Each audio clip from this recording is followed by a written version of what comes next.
one day, hours. In this case, 3 days. Today, we're going to talk about what's it take to get a good home under contract quickly in today's market. So just start this out. Kind of started thinking about this property I listed last Friday. We had it under contract on Monday just to keep things simple. Lots of details go into this, but had it under contract Monday. That's 3 days. One thing that did figure into that a little bit was Father's Day, but we won't focus on that too much. Other thing to keep in mind as we're talking about this, you see lots of properties going under contract very quickly, whether that's hours, next day. Stuff is moving very quick right now, and there's a lot of buyers, and there's just not many properties available. That leads to that. Obviously, the market favors things selling quickly. If this was a year ago or 2 years ago, that property I listed last Friday, I would expect to take most likely at least 30 days to find a buyer on it, and tweak marketing to fit that timeline. But certainly things would have taken longer. So what did I do to help my buyer get the best contract they could get, a really good one, and to help make the house look as good as it could, generate interest. I think a large part of my job as an agent is marketing that property and knowing how to do that and getting maximum exposure, kind of within a targeted time frame for that place. So it starts off really, like I said, with marketing, photography. Really, when I'm thinking about my marketing, it's geared towards online because everything nowadays is starting online. So my marketing is geared towards that. We want a really full, complete description of the property and features of the property in the MLS, and those being represented with photos also as best we can, because we want people to see that. But also, as it gets down the process, things like that could affect appraisal. If the appraiser doesn't know about features of the property, they might not calculate that in their appraisal when they're looking at what's this property worth. So that can have ramifications not just at the beginning, but well through. Oftentimes there are properties in MLS that has a very minimal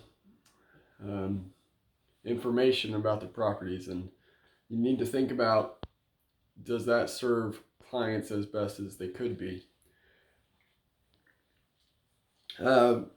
Before we went on the market with Friday, I had about 2 full days of work just leading up to that, with coordinating vendors and photography and the staging company and paperwork and documents and trips to the property, checking on things and meeting with the sellers, and just a bunch of prep work leading up to that, about 2 full days. Again, I've talked about how all this generates towards a good online presence.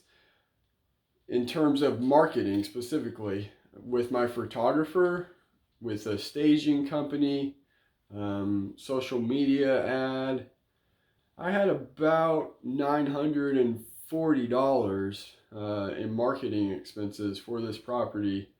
Again, just leading up to last weekend.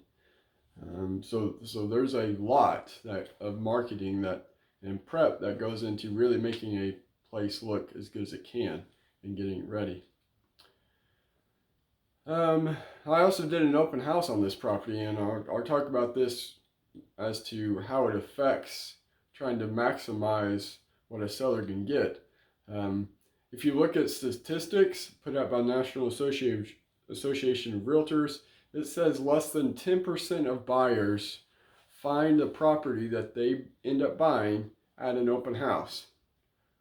So if we base open houses off of that, they're not what they were 20 years ago, or before the internet, we'll say, in terms of bringing the buyer. Most of the time the buyer doesn't actually come there. Typically people going to open houses and the people not going to open houses who are buyers are two separate categories of buyers. We won't dive into that right now.